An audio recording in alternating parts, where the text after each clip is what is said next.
Muito bem, nós estamos buscando, a partir de agora, desenvolver uma característica importante da vida cristã, que é o ato de nós levarmos a palavra de Cristo a outras pessoas, a palavra do Senhor.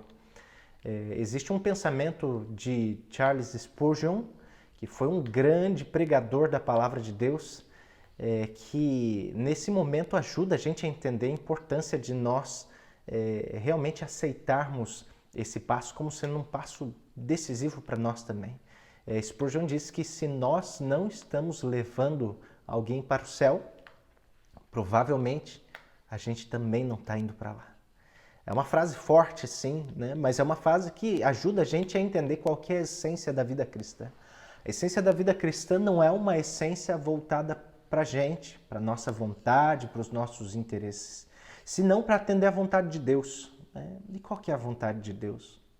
O maior desejo de Deus a gente consegue ver estampado diante dos nossos olhos quando a gente olha para a cruz. A cruz, ela testemunha para a gente sobre salvação. O maior desejo de Deus com relação ao ser humano é salvar o ser humano. Deus não é um ser tirano, carrasco, que deseja ver a perdição de seus filhos. E da mesma maneira como Ele demonstrou o amor na cruz, Ele também deseja que os seus filhos, aqueles que aceitam o seu sacrifício, que aceitam a morte do Senhor Jesus, também tomem esses passos, as pegadas do Mestre. Comecem a fazer algo para ajudar a outros filhos. Um outro pensador bíblico ainda diz que o cristianismo é um mendigo contando para o outro aonde conseguir pão. Não que aquela pessoa que estude ou dê estudo bíblico para outra pessoa, ela vá ser talvez melhor ou maior que qualquer outra pessoa, mas ela vai estar cumprindo o propósito. E Deus seja louvado porque você tem a vontade de cumprir esse propósito da vida cristã. Na verdade, um alto propósito da vida cristã, de fazer a diferença. E hoje a gente começa a responder essa dúvida que existe talvez no coração de alguém. Como é que eu dou estudo bíblico? O que eu tenho que fazer para conseguir conduzir outras pessoas pelas páginas das Sagradas Escrituras? A gente tem que começar entendendo uma coisa essencial, gente. Às vezes nós temos a expectativa de que nós vamos fazer e que aquilo que nós simplesmente fizermos já vai ser o suficiente para fazer com que a pessoa tome uma decisão. Antes de nós entrarmos no tema, eu quero dizer para você, existem algumas coisas que cabem a nós, é nossa responsabilidade, e existem algumas coisas que fogem à nossa responsabilidade também. Nosso trabalho como cristãos e como evangelistas, é ensinar e apelar. Ensinar e apelar é você se encontrar com as pessoas, é você abrir as escrituras com as pessoas e apelar ao coração, fazer com que a mensagem contida dentro da palavra de Deus faça sentido para ela. Mas existe uma parte toda especial que cabe simplesmente ao poder do Espírito. Quando a gente fala sobre a parte de Deus com relação a esse processo de desenvolvimento da vida cristã das pessoas, o convencer e o converter já não cabe mais a nós. Ensinar e apelar é nossa responsabilidade, mas quem convence e quem converte é o Espírito Santo de Deus. É por isso que a gente entende que esse trabalho evangelístico é um trabalho divino-humano, porque as duas partes elas se complementam. Você tem uma parte especial a cumprir.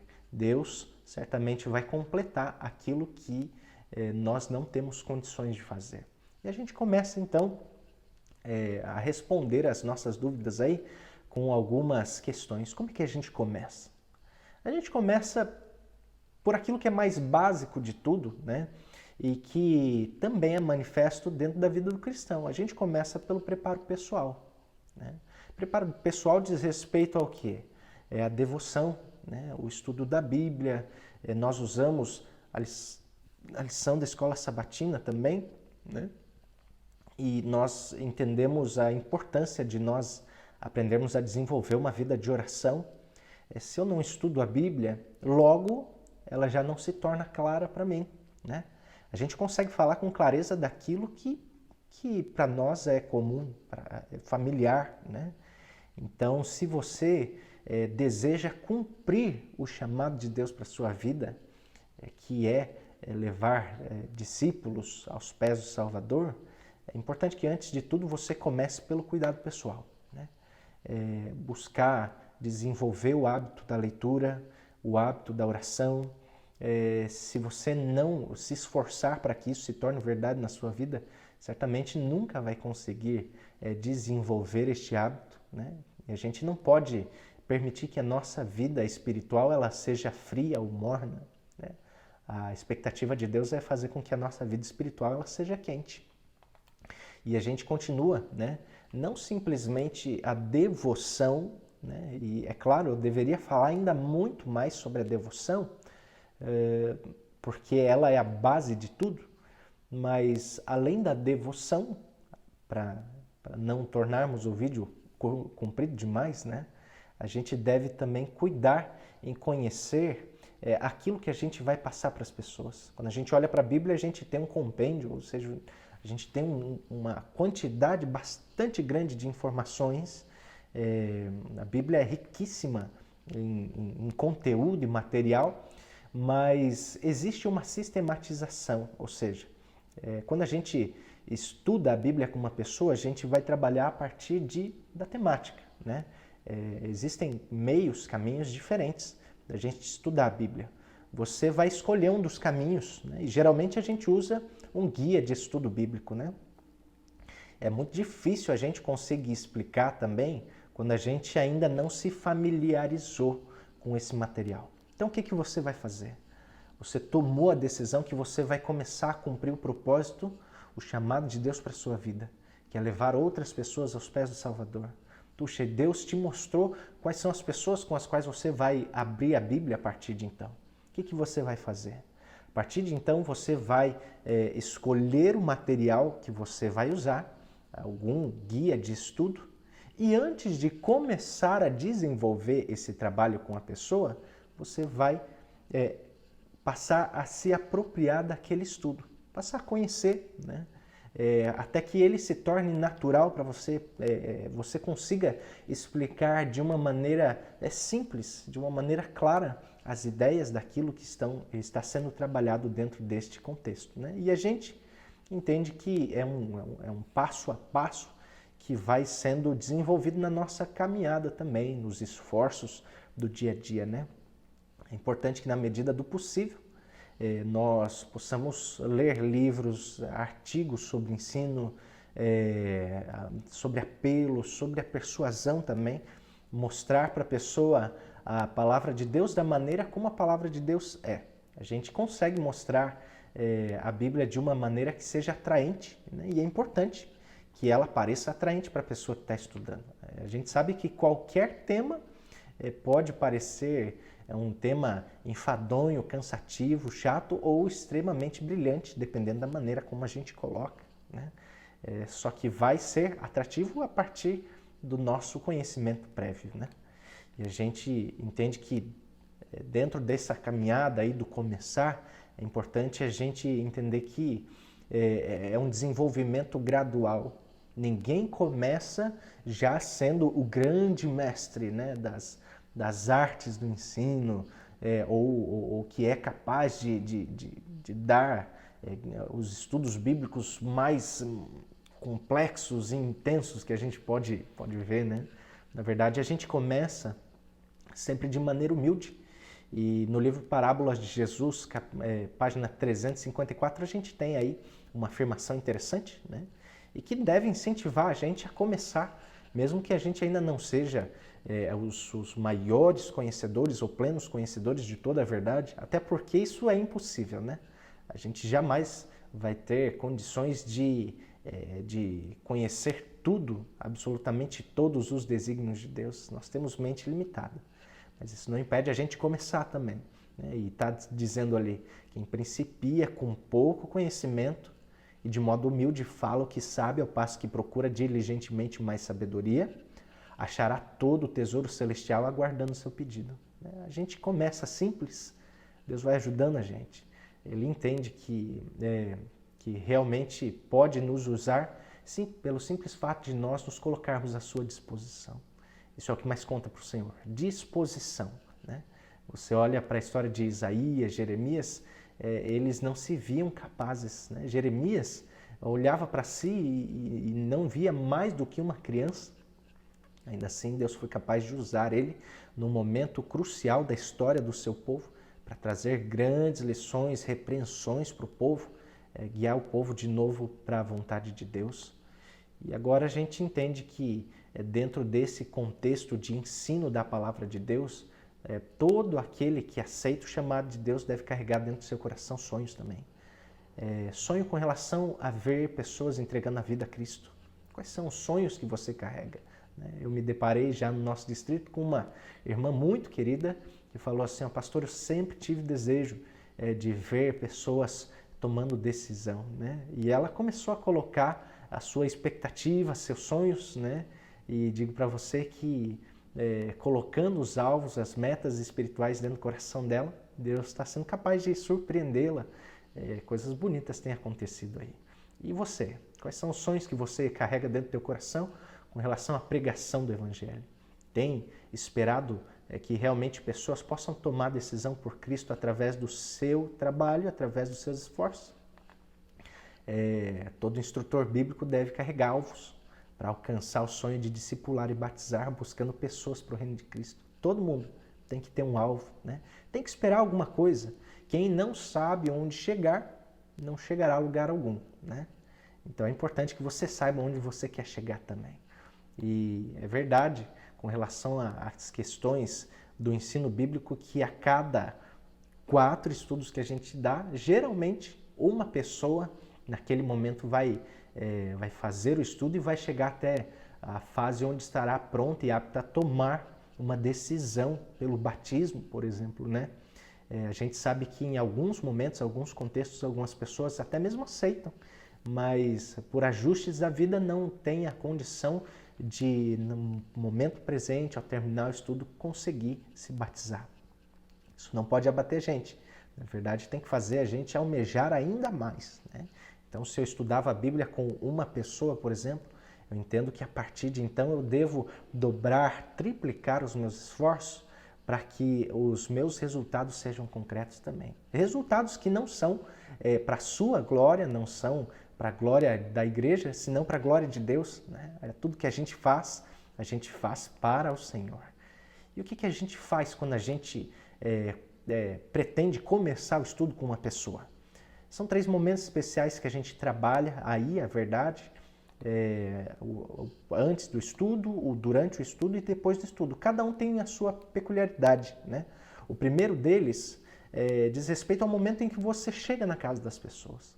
Vamos supor que você realmente já recebeu da parte de Deus uma pessoa com quem você vai estudar a palavra. Naturalmente que você vai combinar o dia, o horário onde você vai estar estudando a Bíblia com a pessoa e começa-se literalmente pelo começo, você vai chegar na casa da pessoa. Quando você chega na casa dessa pessoa, junto com você a alegria tem que chegar, né? É por isso que eu coloquei ali aquele sorriso, né? Porque realmente as boas novas do Evangelho, elas nos levam a sorrir. Por mais que a vida ela seja dura em alguns momentos, ainda assim, a fé e a esperança que a gente encontra em Deus são capazes de fazer com que as nossas dores e sofrimentos sejam deixados para trás. Então, quando a gente chega na casa das pessoas, se lembra sempre, junto com a gente tem que chegar a alegria. As pessoas têm que perceber quão bom, quão feliz é poder pertencer ao Mestre, ao Senhor Jesus. E o segundo deles, né? Diz respeito a gente conhecer as pessoas pelo nome, porque isso passa uma mensagem também de confiança, de respeito, né? Eu reconhecer a individualidade daquela pessoa com quem eu vou estar estudando a Bíblia. Conhecer pelo nome deixa a gente até mais íntimo, né? A gente poder chamar a pessoa da maneira como ela gosta de ser chamada. O nome traz geralmente junto de si essas boas lembranças, boas referências para a vida de cada pessoa, né? E a gente entende que quando a gente chega sorrindo, a gente pergunta como a pessoa está, naturalmente que a gente tem que criar um clima agradável e propício para aquele momento de estudo, né? A gente não precisa gastar muito tempo nessa fase aqui, né? Mas é importante que ela seja feita. Vai chegar, vai conversar um pouquinho, vai ver como é que a pessoa está. Com o passar dos tempos, você vai perceber que essa interação do começo vai se tornar cada vez mais natural, porque você já vai começar a conhecer a pessoa, então você vai saber até o que perguntar para a pessoa, talvez, como é que está sua mãe, como é que está sua tia, você tinha falado para mim que estava meio doentinha, conseguiu melhorar já, como é que está? Veja, você mostra nesse momento até interesse pela pessoa, né? Então esse momento deve ser trabalhado, né? Antes do estudo, você veio, entrou na casa da pessoa, conversando e mostrando para ela a sua alegria de estar ali junto com ela para estudar a Bíblia. Ao entrar na casa, vocês precisam detectar qual é o espaço mais favorável para que o estudo seja feito. Por que eu digo isso? Porque movimentação excessiva, né, que é ao contrário do primeiro dos pontos ali dentro dos parênteses, né? Movimentação excessiva, ao invés de ser um lugar calmo, acaba desviando a atenção da pessoa repetidas vezes, né? Todas as vezes que a gente tem a nossa atenção distraída demais, a gente não consegue fixar o conteúdo, né? Então precisa ser um lugar calmo para que a concentração possa acontecer. Não só calmo, como também confortável. Se a pessoa não estiver confortável, ela também não consegue concentrar. E iluminação. Iluminação diz respeito às pessoas conseguirem enxergar, né? Talvez uma pessoa mais jovem que está ali na flor da pele, não tenha problema de visão, não vá ter tanta dificuldade assim num lugar que não seja tão claro, né? Mas quando a gente fala sobre pessoas um pouco mais experientes, às vezes as pessoas vão ter as suas dificuldades, né, para enxergar, para ver. Então é importante que a gente consiga um lugar propício, bem iluminado também. Providenciar Bíblias, isso é natural. A pessoa com quem você vai estudar a Bíblia, ela precisa começar a se envolver com a palavra e começar a dominar o manejo da palavra também, né? Saber aonde vai estar o livro de Salmos, aonde está o livro de Gênesis, aonde está o livro de Apocalipse, aonde estão os evangelhos. Isso faz com que a pessoa comece a se interessar ainda mais. Por quê? Porque ela sente que ela começa a ter domínio sobre aqueles temas que ela vai estudando. Puxa, olha que legal! Antes eu não sabia lidar com a palavra de Deus, hoje eu já consigo encontrar os livros da Bíblia, né? Tudo isso são pequenos prazeres que a pessoa começa a experimentar. Olha lá, lição e caneta para todo mundo também. A pessoa que está envolvida ali precisa ter esse ambiente favorável para que o seu estudo possa fluir, né? Às vezes uma caneta que não funciona direito e tal, tudo isso é distração. E se acontece a distração, você vai perceber.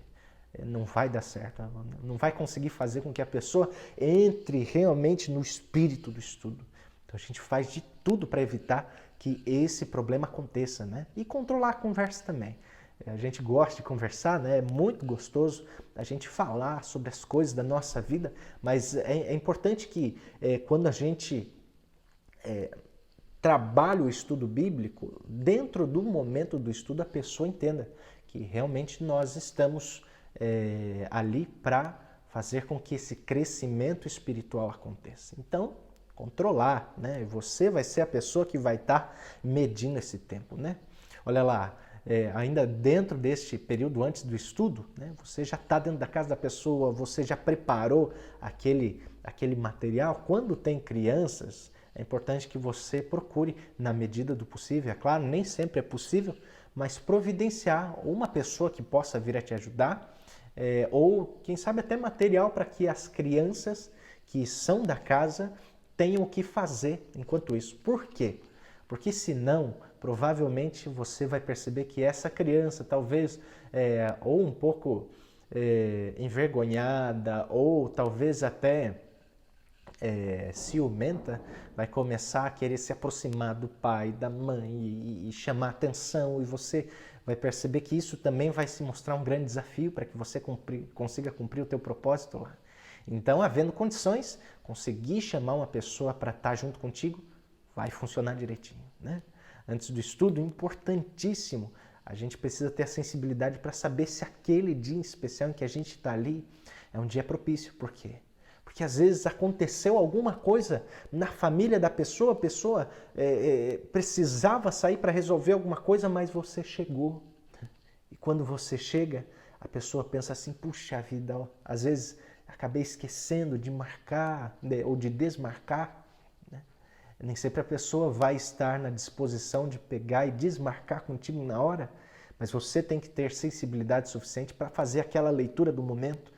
Você percebeu que alguma coisa não está bem certinha, que a pessoa não te atendeu da mesma maneira como costuma te atender? Pergunta, o que aconteceu, como é que estão as coisas? A pessoa vai falar. E essa pessoa falando para você, você vai saber também qual é a decisão certa a tomar. Às vezes compensa você adiar um dia o seu estudo e fazer com que essa pessoa gere um senso de gratidão a você do que você querer forçar o momento e aquela pessoa começar a ver o momento do estudo como uma inconveniência. Então é importante que você tenha essa sensibilidade aí também, né? Durante o estudo, você entrou na casa, viu que está tudo certo, está com material, a pessoa está ali à disposição para começar, o que vai fazer? Vai começar com uma oração, né? A gente sabe que o Espírito é quem guia a nossa mente e a compreensão da palavra de Deus. E o teu maior interesse é que aquela pessoa lá com quem você está estudando a Bíblia também possa ser iluminada pelo poder do Espírito. Que a mente dela seja iluminada pelo Senhor. Então o que você deve fazer? Você deve clamar pedindo a Deus ajuda, né? A presença do Espírito Santo para que a mensagem possa se tornar clara. Recapitular o tema anterior, né? E até é importante a gente entender isso daqui, só existe um momento dentro das nossas séries de estudo bíblico onde a gente não vai precisar recapitular, que é o primeiro estudo. Por quê? Porque não tem o que recapitular. Mas a partir do momento onde você começou a sua série de estudos, é sempre importante, quando você vai começar um novo estudo, que você faça uma rápida recapitulação, para ter certeza que não ficou nenhum ponto de dúvida que pode impedir a pessoa de vir a compreender os próximos estudos, né? Então você vai perguntar, né? Fazer algumas perguntinhas chaves para ver se ela conseguiu entender e se ela não conseguiu entender. Aí você faz um break ali, para um pouquinho na série dos estudos e você volta. É melhor você segurar um pouquinho mais e ter certeza que você conseguiu explicar tudo direitinho do que você começar a fazer um estudo atrás do outro e ficar em lacunas, né? Vácuos de conhecimento para a pessoa. Porque se fica vácuo, se fica falta de conhecimento, se as dúvidas não forem sanadas, quando chegar a hora das decisões mais importantes, aquela pessoa não vai conseguir tomar decisão. Ela está cheia de dúvidas, né? Então é importante que você tenha essa sensibilidade aí também. Recapitular sempre, sempre. Olha lá, permanecer no assunto durante o momento em que você está estudando. Por quê? Porque se você começa a fugir do assunto, às vezes por causa de uma dúvida da pessoa ou de outra, e você começa a voar demais, você vai perceber que você perde o tempo que você tem para deixar aquele assunto claro, e você acaba gerando ainda outras dúvidas que talvez poderiam ser respondidas lá na frente.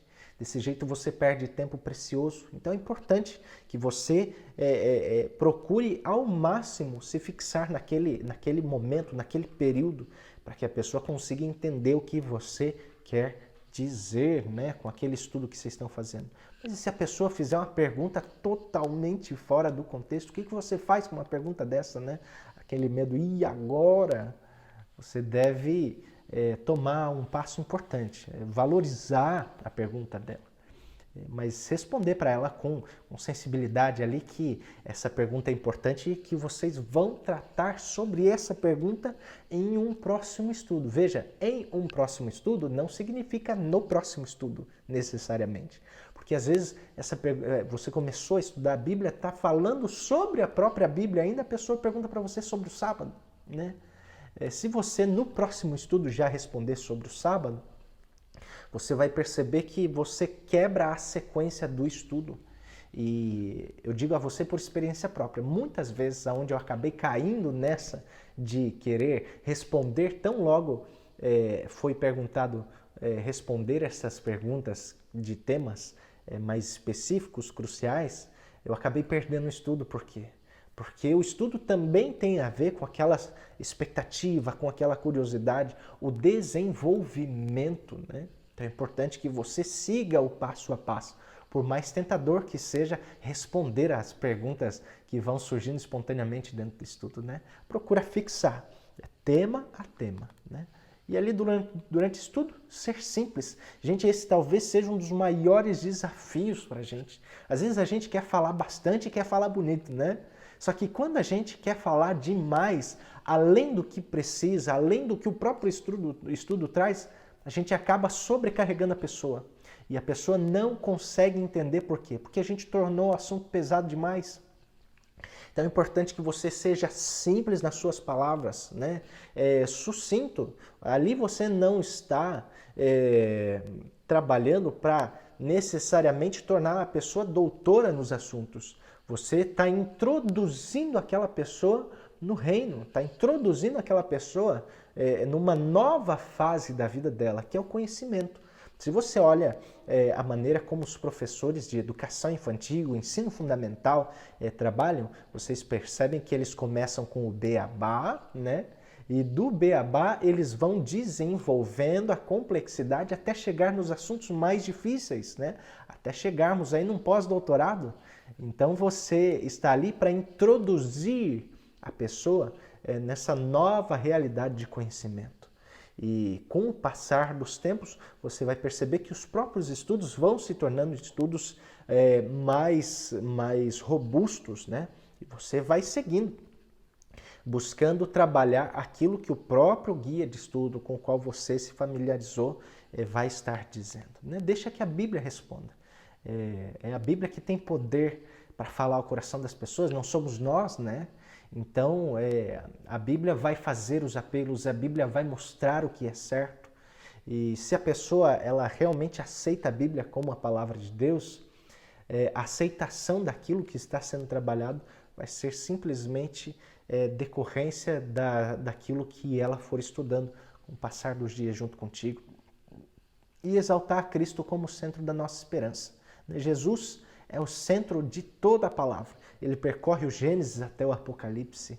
Se ele não for exaltado, eu digo para você, provavelmente o seu estudo também vai ser um fracasso. Antes da gente fazer a pessoa se apaixonar por qualquer outra coisa, ela tem que se apaixonar por Jesus. Ela tem que aprender que sem Jesus, a vida dela, assim como a minha, como a de qualquer pessoa, a vida não significa absolutamente nada. Jesus deve ser o centro da nossa esperança. Durante o estudo, ainda é importante, né, não criticar outras igrejas. Às vezes a pessoa tem algum vínculo de carinho ou enfim, por outra denominação. A gente não está ali para acusar absolutamente nada nem ninguém. Então é necessário a gente ter a sensibilidade. Estaremos guiando a pessoa para uma nova fase no conhecimento dela, da palavra de Deus, mas isso não implica em críticas, né? Não estamos ali para criticar. Estamos ali para abrirmos a palavra de Deus e a palavra de Deus vai nos mostrar a direção, né? Não falar demais, ficar dentro do tempo combinado, ter certeza de que o assunto ficou claro, né? E ainda dentro do estudo, o último dos passos é não esquecer de sempre fazer o apelo ao final de cada estudo. Se você não fizer o apelo, vai ficar lacuna também. Todo estudo requer uma decisão. Se a pessoa não toma as decisões que o estudo requer, ela vai acabar quebrando, ou talvez você como instrutor vai acabar quebrando esse hábito importante a ser formado. Você vai estar preparando a pessoa para tomar decisões, desde as decisões mais simples, como aceitar a Bíblia como a palavra de Deus, aceitar a Jesus como seu Salvador, até as decisões mais complexas que podem realmente alterar a vida dela. como aceitação ao batismo, né? Então, as pequenas decisões, elas levam às grandes decisões. Então, é importante que você faça apelos simples. Você não precisa ser necessariamente um pastor Luiz Gonçalves, né? Um pastor Mark Finley para ser ali o porta-voz do apelo vindo dos céus para a pessoa. Na verdade, você precisa tão somente tornar o apelo claro. A pessoa precisa saber o que ela está aceitando para a vida dela. Olha lá, as pessoas elas podem ser levadas a tomar uma decisão, então logo elas tenham aí algumas questões já bem resolvidas dentro da sua mente. A primeira delas é conhecimento suficiente para tomar essa decisão. Isso é simples, né? Até quando a gente vai olhar um eletrodoméstico para a nossa casa, a gente só compra quando acontece o quê? Quando a gente tem certeza que aquele eletrodoméstico, ele supre a minha necessidade. Né? Se não supre a minha necessidade, por que eu vou comprar? Né? Da mesma maneira, a pessoa vai estudar aquele conteúdo, aquele tema da palavra de Deus e vai entender assim, puxa, ó, isso é importante para mim. Entendeu que aquilo é importante para ela, as maiores dúvidas vão ser sanadas, né? Por que eu digo as maiores dúvidas? Porque existem algumas perguntas que a gente só vai conseguir ter elas resolvidas no céu. Então, as maiores dúvidas vão sendo sanadas. Isso é o suficiente para que a pessoa já possa vir a tomar uma decisão. E o terceiro ponto, ter a certeza de que esse é o desejo de Deus para elas. Se elas não tiverem certeza de que esse é o desejo de Deus para a vida delas, provavelmente elas também não vão tomar a decisão. Por isso que é importante que Cristo seja mostrado em cada estudo que a gente faz, porque Ele é o sentido de todas as coisas. Nós tomamos as decisões por causa dele, não é por causa dos nossos instrutores bíblicos, né? E o apelo, olha que legal, que Charles Spurgeon, o mesmo que eu citei lá no começo, diz agora pra gente, no livro Ganhador de Almas, página 126. Assim como o pecador tem uma mente, ele também tem um coração. O pecador tem emoções, assim como pensamentos, e nós devemos apelar aos dois. Né? Então, o nosso apelo não é só racional e não é só emocional. Razão e emoção caminham juntos, né? Um pecador nunca será convertido até que as suas emoções sejam despertadas e a menos que ele sinta pesar pelo seu pecado. Se ele não entendeu quão ofensivo é o pecado contra Deus, provavelmente ele vai ter dificuldade de aceitar o apelo. Né? Então é importante que o apelo, na sua simplicidade, chegue ao coração. Né? Então é importante que você trabalhe na sua mente esse apelo para que ele se torne um apelo contundente, que chegue e mexa realmente com a estrutura, o coração da pessoa com quem você está estudando. E a gente termina o nosso estudo ali, daquele momento de durante o estudo, orando pela decisão que a pessoa acabou de tomar. Né? Depois do estudo, né? Não se demorar demais para ir embora. A gente vai conversar mais um pouco, vai abraçar a pessoa, vai demonstrar carinho, mas é necessário que a gente permita que o Espírito vá trabalhando também no coração, na alma, no ser da pessoa, né? A gente não está ali para dar uma overdose para a pessoa da Bíblia também, né? Por quê? Porque é pouco a pouco que o crescimento acontece. E a gente vai lembrar a pessoa de que o próximo estudo, o próximo momento de encontro já está marcado. Né? Dia e horário demarcadinhos direitinho, você reafirma com ela e fazer a propaganda do próximo estudo. Olha, o próximo estudo que a gente vai fazer é fantástico. A gente vai falar sobre a vontade de Deus para a nossa vida. Ou qual é a dieta do céu. Né? Dando exemplo aqui simplesmente, mas para que você consiga entender. Né? E orar na sua casa. Os interessados, clama a Deus, pedindo a Deus que Ele possa estar abençoando e fazendo com que essa sementinha do Evangelho possa brotar dentro desses corações, né? Olha lá, e depois de que você desenvolver aí esse momento de estudo, procure trabalhar esse contexto da tomada de decisão ao lado do Senhor Jesus, a possibilidade iminente de um batismo, para que isso se torne algo desejável para a pessoa. A gente não pode ter medo de falar sobre batismo. A gente deve preparar o caminho para que a pessoa tome a decisão, porque a gente sabe, né? Livro de Marcos, capítulo 16, quem crer e for batizado será salvo, né? Nosso maior desejo, semelhante ao desejo de Deus, é ver pessoas sendo salvas para o reino dos céus. Então a gente tem que desejar sim ver transformação de vida, ver tomadas de decisão. Que Deus te abençoe, que Deus te ajude para que você seja instrumento de grande valor nas mãos de Deus.